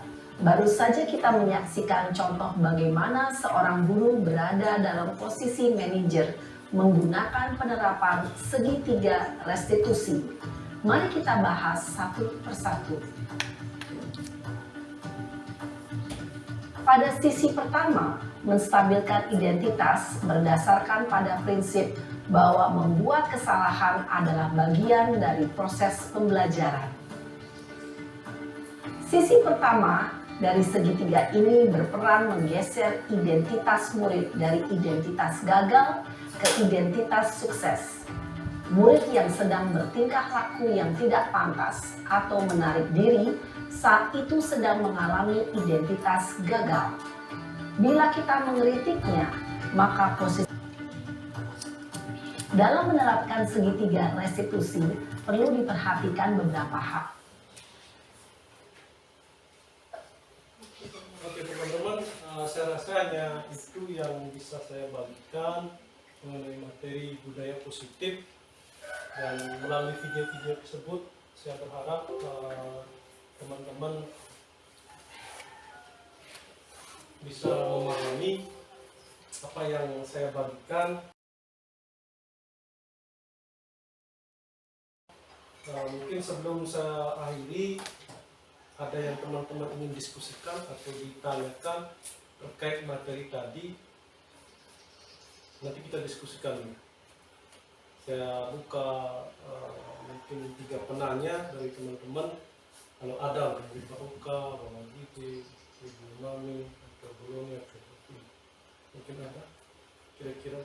Ya unak-unak masih unak-unak kita tidak usah jauh-jauh, yang ada di sekolah kita saja. Anggap sambil diskusi itu, diskusi apa yang bisa kita lakukan ke depan gitu.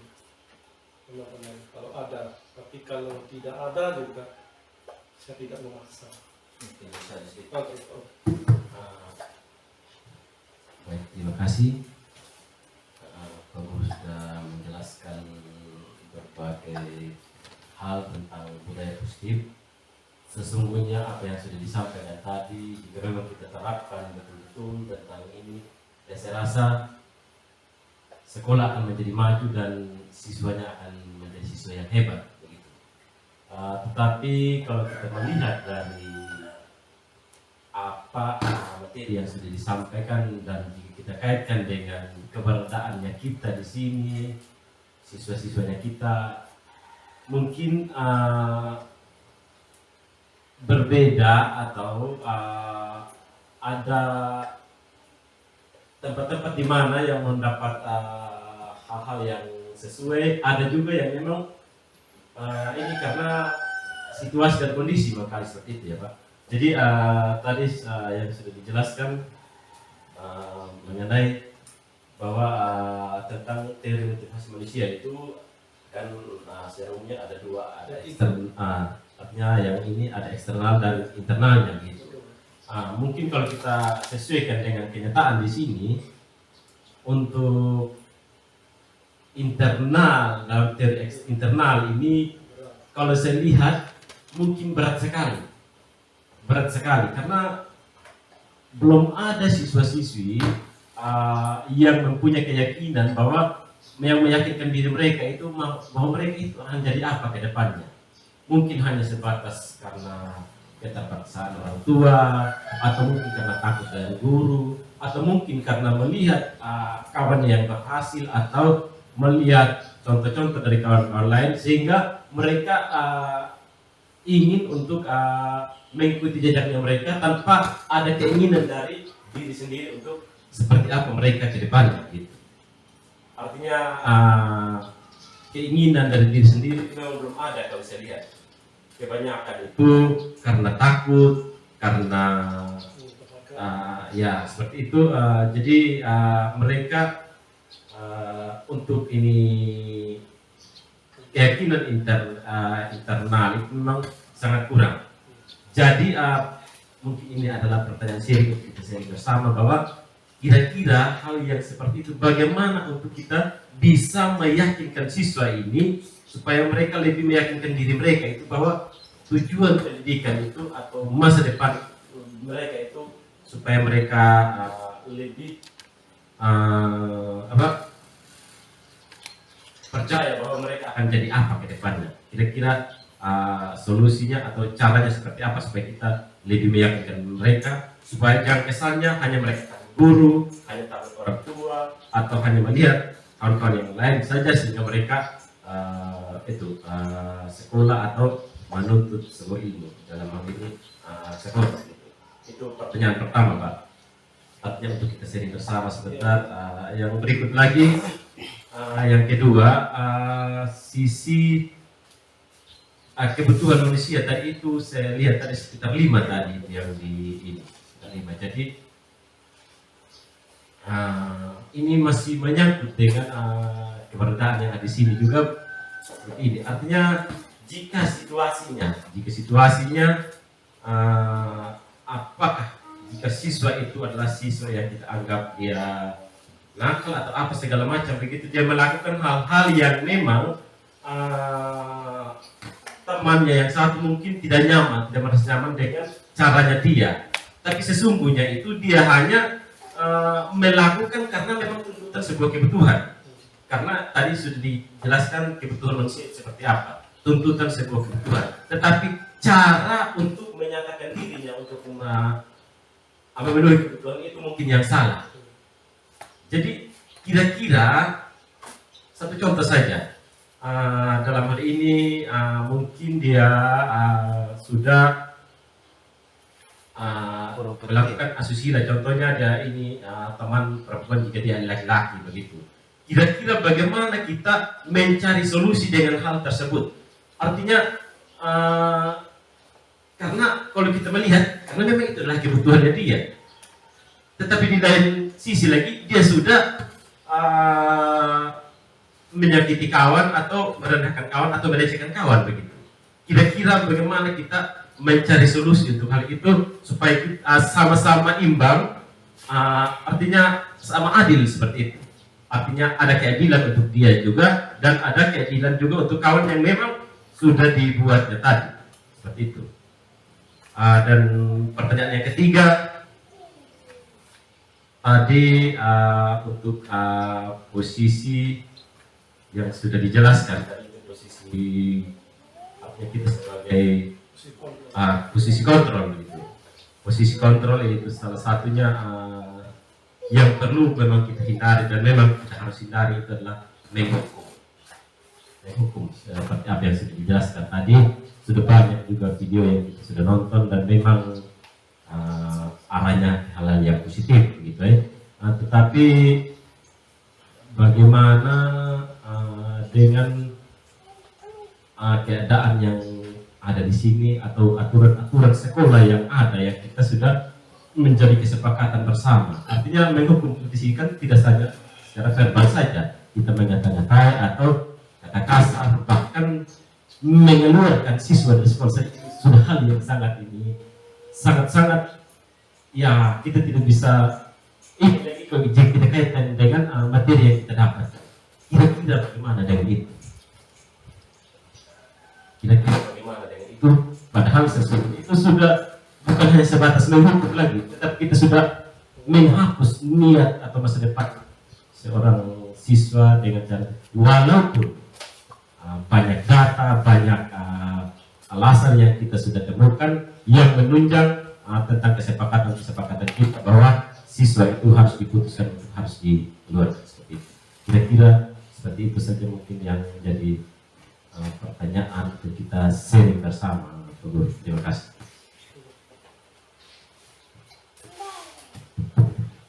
Baik, bagus sekali pertanyaan dari Pak Oka, bahkan sekaligus 3 pertanyaan. Mungkin lebih baik kita langsung respon dulu.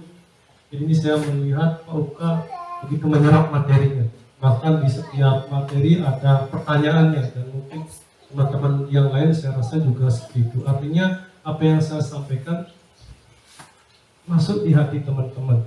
Itu saya sangat senang sekali gitu.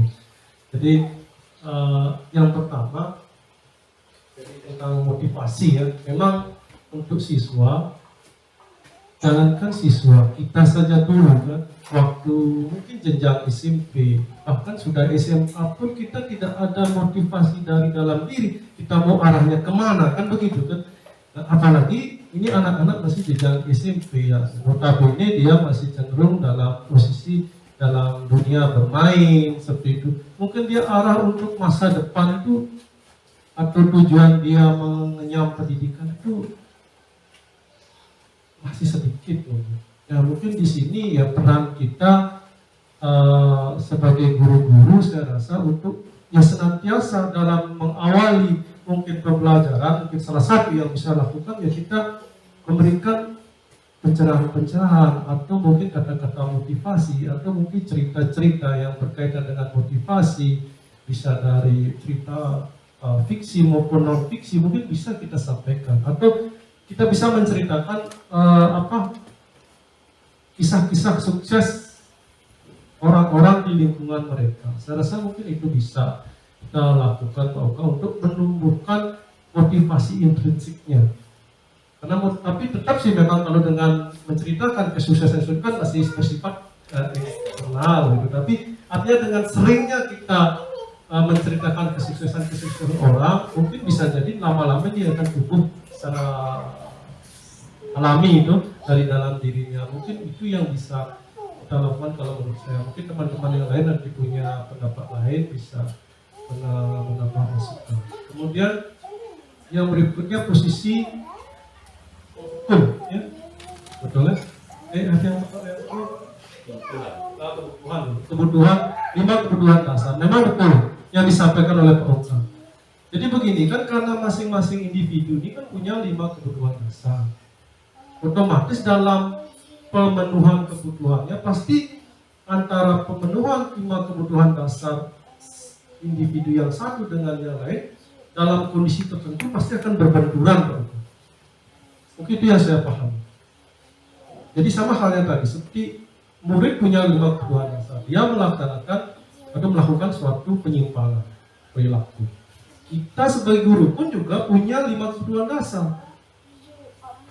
Dan kalau ini juga berbenturan di saat yang sama kan kadang kita bisa timbul emosi kan. Apalagi mereka yang dengan teman-temannya yang masih seusia, yang masih sepermainan. Kalau dia berbenturan ini kan bisa menimbulkan masalah. Jadi masalahnya bukan di satu orang tapi berdampak pada temannya yang lain. Dan ini memang harus kita sadari juga Pak Oka. Dan kita harus memaklumi itu. Mungkin disinilah perlu kita memberikan pemahaman bahwa terkadang baik yang menurut kita yang kita lakukan tapi belum tentu baik terhadap orang lain. Jadi di sini mungkin kita harus memunculkan keyakinan penghargaan diri atau menghargai atau menghormati orang lain. Mungkin itu yang perlu kita tanamkan di anak-anak supaya ketika dia melakukan penyimpangan sebagai akibat dari pemenuhan kebutuhan 5 dasar itu, 5 kebutuhan dasar manusia itu, dia tidak sampai merugikan orang lain. Jadi memang ini istilahnya harus pembiasaan menurut saya. Memang pembiasaan yang harus kita lakukan atau berikan ke anak-anak, dan yang terpenting adalah kita sebagai guru menjadi teladan. Kita gunakan prinsip atau trilogi pendidikan Ki Hajar Dewantara, di mana di sana yang mencakup ingarso, ingmadio mangun, ingarso suntolodo, ingmadio mangun kasu, dan keburi handaya. Mungkin itu yang harus kita bercermin kembali dan kita bisa refleksikan terhadap diri kita dalam tugas kita atau peran kita sebagai guru. Saya rasa mungkin itu Bapak yang bisa kita lakukan. Memang itu masih bersifat apa ya? Semacam apa istilahnya? Kalau kita aksi apa?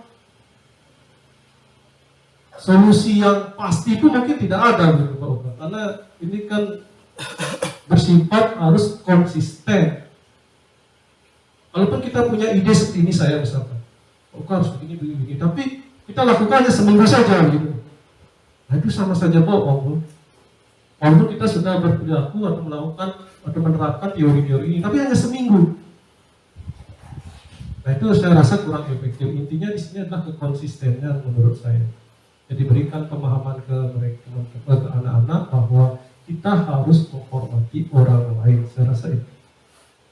Jadi ketika dia melakukan atau memaksakan diri untuk memenuhi kebutuhan 5 dasar kebutuhan manusianya tersebut, dia tidak merugikan orang lain atau berbenturan dengan kebutuhan individu yang lain. Mungkin itu kalau kami sih, memang sih yang jawaban saya ini masih bersifat teoritis seperti itu Bapak. Tapi saya rasa kalau kita mampu menerapkan secara konsisten, mungkin ini akan berdampak pada anak. Kemudian yang terakhir, posisi penghukum. Ya memang betul, di sekolah kita selama ini beberapa kali sudah sampai mengeluarkan siswa ya, karena memang intinya tanda kutip sudah keterlaluan gitu loh, artinya sudah kelewatan batas. Mungkin itu yang perlu kita refleksi Pak Uka. Artinya nanti dengan teman-teman, dengan wakasnya kesiswaan, dengan kepala sekolah juga. Artinya kalau sampai mengeluarkan siswa, artinya kalau hanya karena siswa itu sebenarnya masih bisa kita perbaiki, alangkah baiknya mungkin kita usahakan supaya dia tetap melanjutkan studinya gitu. Karena bagaimanapun masa depan ini kan kita tidak tahu, masa depan orang ini kita tidak tahu. Saya rasa kalau masih bisa ditoleransi atau masih kita bisa arahkan, tentunya tetap dengan berbagai tahapan yang kita biasa lakukan di sekolah, mulai penanganan materi serang memanggil dengan pribadi siswa yang bersangkutan, kemudian pemanggilan orang tua. Artinya tentu dengan tahapan-tahapan itu tetap kita lakukan dan kita usahakan memang mungkin jangan sampai dia gagal sekolah atau putus sekolah. Mungkin itu apa yang perlu kita refleksikan. Itu juga saya rasa menjadi masalah kita bersama, dan tanggung jawab kita bersama. Jadi jangankan memutus anak untuk sekolah, bahkan macam yang video yang dikirimkan oleh Pak Kepala Sekolah gitu, bahkan untuk tidak menaikkan kelas anak pun harus dipertimbangkan matang-matang. Dan walaupun anak ada tidak tuntas beberapa mata pelajar, dibilang di video singkat itu, mereka tetap harus naik kelas dan bisa kita titipkan di jenjang berikutnya, tujuan-tujuan yang tidak tercapai itu. Nah, mungkin itu bisa kita jadikan refleksi nanti saat rapat kenaikan atau rapat-rapat lain, bisa kita komunikasikan dengan pimpinan teman-teman. Saya rasa memang kita ingat kemarin tadi itu kodrat alam dan kodrat zaman. Kalau memang sudah tidak relevan, kenapa kita paksakan gitu? Kalau sudah berbenturan dengan teori-teori yang baru, peraturan-peraturan yang baru dalam bidang pendidikan, kenapa kita paksakan? Saya rasa begitu. Karena terkadang kita juga sebagai guru kan melaksanakan tugas itu harus sesuai juga dengan peraturan-peraturan di atas. Gitu. Mungkin saya rasa ini bisa menjadi pertimbangan. Saya tidak memberikan jawaban Pak Uka terkait yang masalah kita punya itu, karena itu kita masalah bersama dan ini kita bisa diskusikan dengan kepala sekolah nanti ke depan. Saya rasa begitu Pak Uka, supaya tidak banyak menyita waktu teman-teman. Terima kasih Pak Uka atas pertanyaannya, sangat bagus sekali. Saya rasa Pak Uka sangat menyerap materi yang saya sampaikan. Bagaimana teman-teman yang mungkin dari sini Bapak? Bapak Ibu.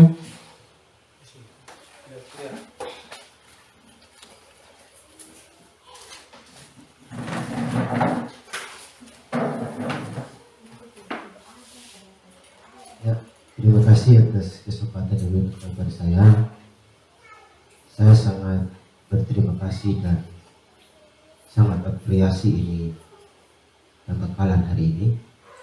Saya pikir lebih bagus lagi kalau sampai kita undang teman dari SD juga sebenarnya, bahkan kalau ada orang tua. Saya sangat apresiasi sekali karena berbicara tentang mendidik anak memang bukan hal yang mudah.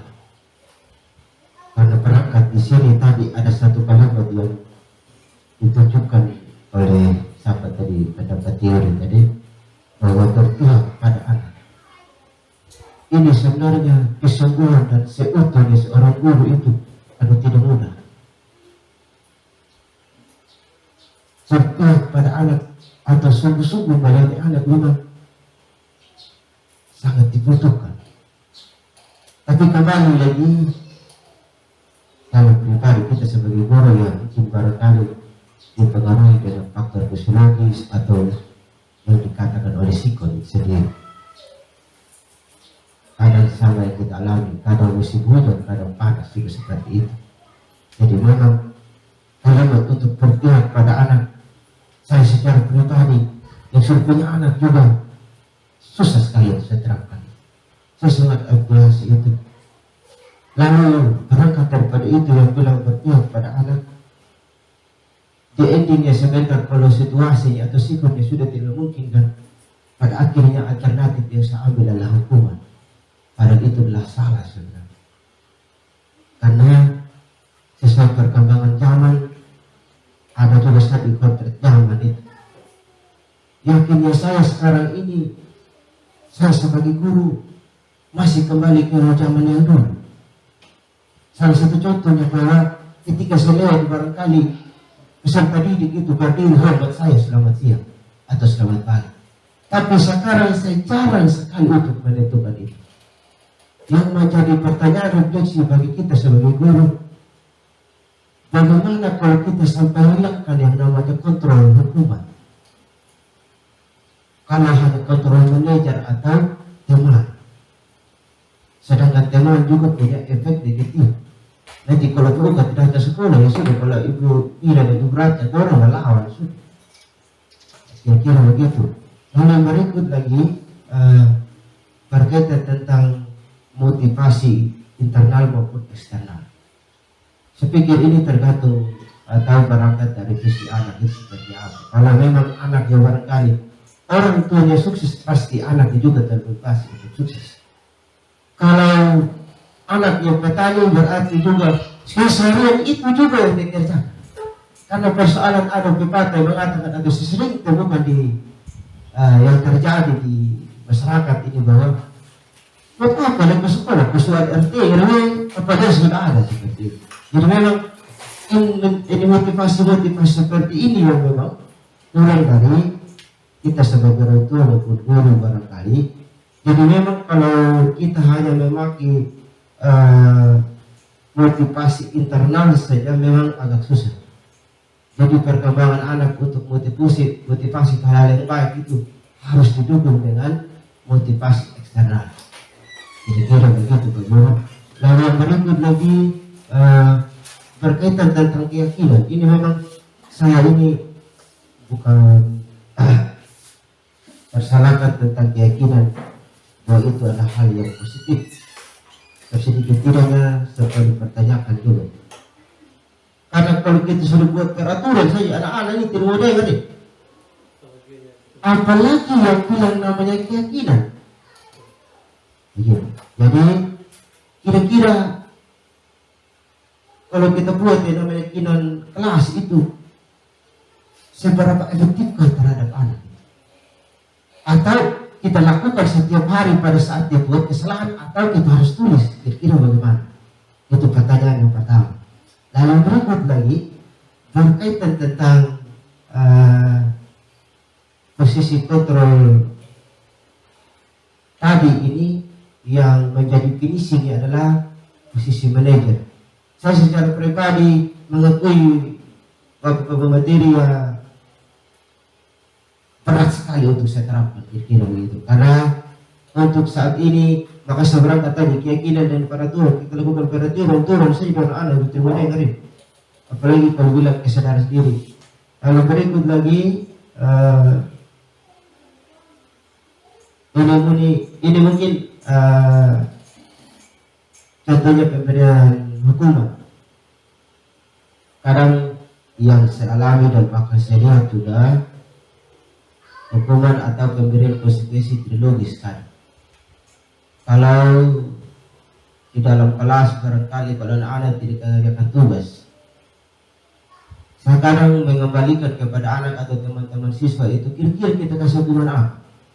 Saya pikir itu tidak logis.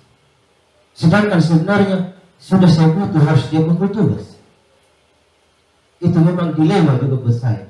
Kadang anak-anak memberi tugas atau kesepakatan antara teman dan siswa sebentar, pemberian itu kasih menyanyi saja Pak. Jadi tidak nyambung kadang.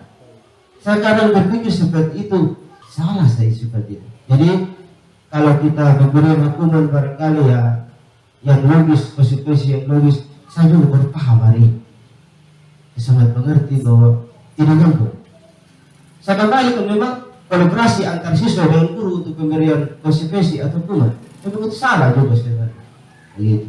Jadi saya sangat berterima kasih hari ini bahwa banyak hal yang memang bahkan barangkali kalau kita berdiskusi dari jam ini pun sampai pagi pun juga belum selesai kan. Begitu. Jadi saya senang sekali kalau kita libatkan di luar juga sebenarnya seperti itu. Dan yang paling terakhir yang saya sangat apresiasi tadi bahwa di video terakhir tadi itu tentang fitnah. Kadang saya secara pribadi atau kita pun juga terlalu cepat atau spontanitas mengambil keputusan seperti dilakukan oleh sahabat siswa tadi itu, diperankan bahwa dia langsung mengancam temannya di dalam kelas seperti itu. Jadi saya sangat bersyukur dan sangat berterima kasih atas video mengajarkan saya bagaimana mengambil keputusan menghadapi siswa itu harus penuh bersabar atau bila perlu tarik nafas 10 kali dulu baru beromong dengan siswa barangkali. Mungkin itu saja Bapak, saya kembalikan, saya ucapkan terima kasih.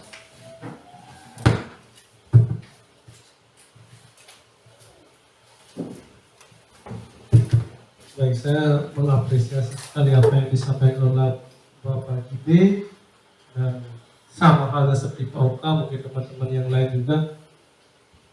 Ini sebenarnya di luar harapan saya gitu. Adanya ternyata materi yang saya sampaikan ternyata menyentuh di hati teman-teman. Nah mungkin memang karena ini materinya realita, bukan mimpi semata sih, realita kita di lapangan juga. Sebenarnya saya juga sempat pertama baru ketemu materi ini, saya gimana ya, jadi selama ini saya salah gitu. Apalagi ada istilah yang disampaikan oleh Bapak Gibe tadi, betul, berpihak pada anak. Gimana kita berpihak pada anak? Ini maksudnya bagaimana, itu sempat juga saya dilema, gimana maksudnya. Tapi saya yakin teman-teman memiliki pemahaman sendiri dan mudah-mudahan sepemahaman dengan saya. Karena ini kan istilahnya materinya autodidak kita pahami gitu. Saya pelajari autodidak, saya menyampaikan ke teman-teman juga, teman-teman juga memahami sendiri, mencerna sendiri begitu materi yang saya sampaikan. Karena kan belum tentu apa yang saya terima itu sepemahaman dengan teman-teman.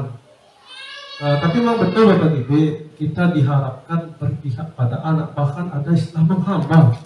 Tidak hanya berpihak saja, tapi kita diharapkan menghamba pada anak. Jadi kan kata-kata menghamba itu kan konotasinya sudah bagaimana kita memposisikan supaya memenuhi kebutuhan anak ini gitu. Tapi bukan berarti jadi bagus sih, tidak. Hanya memposisikan diri supaya dapat memenuhi kebutuhan anak. Tentunya kebutuhan yang positif begitu. Saya rasa yang tadi itu hanya jadi keyakinan kelas itu buat per 3 bulan, nanti direvisi lagi dengan anak-anak. Jadi saya rasa dampaknya itu mirip seperti moto-moto yang kita tempel di dinding-dinding kelas. Mungkin itu pemahaman saya sih Bapak. Karena kan saya juga baru memahami, baru dapat ini teori, dan saya belum banyak menerapkan di kelas. Karena keterbatasan saya datang sekolah juga kan gitu. Tapi kalau seandainya saya bisa standby di sekolah, bisa jadi kita terapkan bersama-sama ini. Saya dan teman-teman. Kemudian yang terakhir tadi kan posisi menjadi apa tadi Bapak Gibe? Yang terakhir manajer posisi menjadi manajer. Kontrol. Iya, posisi kontrol ini. Ya memang berat Bapak Gibe. Posisi yang nomor 5 ini ideal sekali. Sudah istilahnya sudah ideal, sudah namanya ideal berarti yang terbaik, paling sempurna begitu. Tapi saya rasa yang penting 2 itu sajalah dulu. Mungkin untuk di lingkungan kita ini.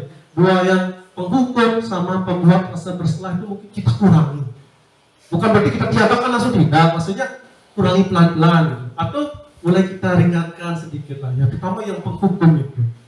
Ya memang betul kalau ada pemilihan bisa kita ajak diskusi juga. Memang ini berat sekali karena menyangkut emosi kita juga sebagai individu kan. Saya rasa minimal kita menghindari yang 2 itu dulu lah. Karena yang menjadi teman itu kan dikatakan sudah sukses dan berhasil, walaupun hanya jangka pendek. Tapi paling tidak ada suksesnya lah, begitu. Jadi anak-anak bisa nyaman dengan kita. Kan intinya kita buat anak-anak nyaman dengan kita, kan begitu. Nanti kalau anak-anak tidak nyaman dengan kita di kelas pun dia akan enggan dengan kita, malas tuh untuk berinteraksi dengan kita. Saya rasa seperti itu, Bapak Ibu Guru. Kurang lebihnya mungkin lain waktu kita bisa bahas kembali. Bagaimana Mama Gini? Pas, kita cukup sudah, kita istirahat dan berterima kasih dengan teman-teman karena sudah meluangkan waktunya. Mudah-mudahan ada kesempatan lain kita untuk berdiskusi. Kalau tidak ada pertanyaan teman-teman, kita akhiri sudah. Mungkin di akhir ini kita tutup saja dengan doa.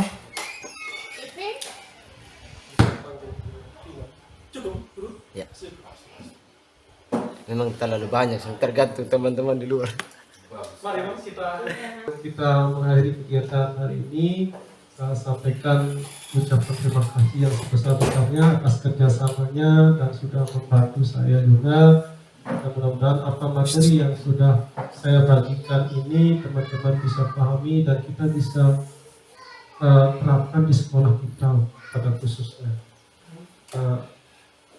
Kurang lebihnya terkait ya konsumsi mungkin mohon maaf ala kadarnya dengan kapok istilahnya, jadi lain kali mudah-mudahan teman-teman bisa bekerja sama dan kita berdiskusi begitu ya. Jadi di sini kita bukan saya menggurui teman-teman, tidak, kita istilahnya berdiskusi dan memang itu yang diharapkan di zaman sekarang, kolaborasi itu yang paling utama.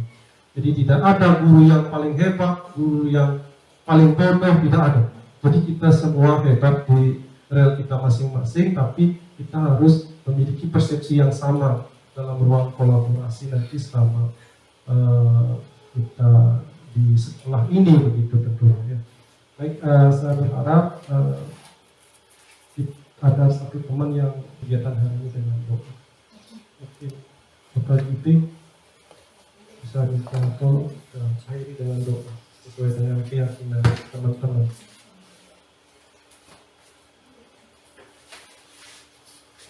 Ya, teman-teman, sebelum kita menutup acara kita hari ini, kita menutupi dengan doa dan sambil berdoa dengan keyakinan iman Kristen. Mari kita berdoa. Bapa di surga, persinggahnya Tuhan, kami bersyukur atas pernyataan dan perlindungan-Mu dalam penyampaian materi hari ini ya Tuhan. Biarlah Tuhan kami jadi pengajar dan jadi guru yang terus berkolaborasi apapun itu ya Tuhan, menjadi guru yang mengembangkan diri kepada anak ya Tuhan. Maka di surga persinggahnya ya Tuhan, kami berdoa buat penyampaian materi. Mari Tuhan Engkau lingkupi, memberkati setiap sisi kehidupan keluarga, anaknya juga ya Tuhan.